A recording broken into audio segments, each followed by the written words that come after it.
I think the next step for models on Instagram, on TikTok, whatever platform they're on, is to show some of the normal, Okay. right? To show some of the walking the dog, to show some of the This out is with kids. And they're not all just photos of a photographer out taking the kids out to the park with the perfect leaves falling. We're yeah. talking about real authenticity that people can connect with. Instagram and pageants, Instagram and models, I mean, they're going hand in hand and they have for a while. So I wanted to ask one of the questions today, right off the bat, from your perspective, what do models have to do now to not be part of the noise on Instagram? Right? Because at the end of the day, you see the perfect timelines, you see the perfect, sometimes you see the fake. Right? So how do you be authentic to yourself as a model, as a mom on Instagram, trying to put out your content? What do you use, or what tools do you use to try to do that and stay real? One of the things that's very important is the captions. Captions. Yeah, right? the captions, the text strings that you use. Descriptions. So it's if you can write something from your heart and showing yourself, just not just a photo. So eventually, if you can write something that make value to people, the giving value to people, there is when you're gonna make the difference from other models. I like it. So essentially what you're saying is you put out, and this is conventional theory. Conventional theory is don't just send out a photo and write one little text string. Put some depth. If a picture tells 1,000 words, then in your writing, in your text string, use as much as you can. Yes. Right? Put your heart and soul, put your authenticity Authenticity into that text string, and then people are going to stop, read, and connect with you more. Yes. Which helps you stand out. But at the end of the day, that brand validation, that's the ability to do that is pretty still commonplace.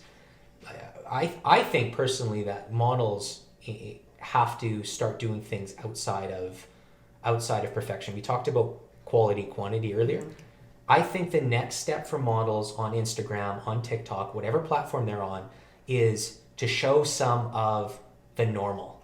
Okay. Right? To show some of the walking the dog, to show some of the This out is with kids. And they're not all just photos of a photographer out taking the kids out to the park with the perfect leaves falling. We're Yeah. talking about real authenticity that people can connect with in combination with the model pics and the photo shoots and the pageant shots, all of those other things that come as part of it. So separating it a bit and creating this connection with people yeah. is going to make people and models specifically on Instagram stand out.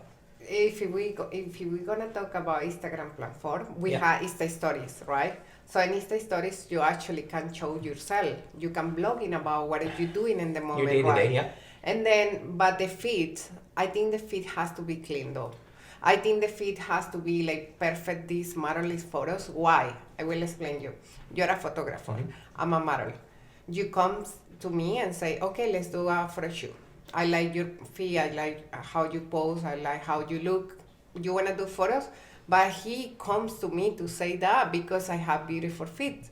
Not because I just beautiful girl post regular photos. I think it's a combination. I did a YouTube video on this a little while back, and I love this topic because the feed versus timeline debate. All right, so when you're looking at your timeline and then you're scrolling through the feed looking for content, the feed versus timeline debate is simple. Do people consume content and get inspired to follow you based on your content in feed, or do they get inspired to follow you based on the content in your timeline? I think in time feed. I think it's industry specific to a certain extent because theoretically for me, with marketing content, people are consuming it in feed.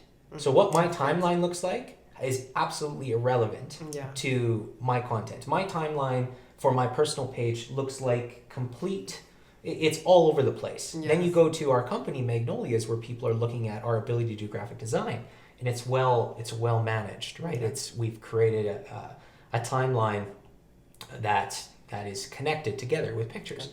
Now, I'm not saying, again, right, we tested out both conventional theories, and for models, and I don't know, I think there's still a place for the authentic family shots that's not perfect. Even a photographer, I think there's a place for a shot that's unedited and then a shot right beside that's edited, so that people can see the difference in skill set of what you produce that comes out raw and after you throw it through Lightroom.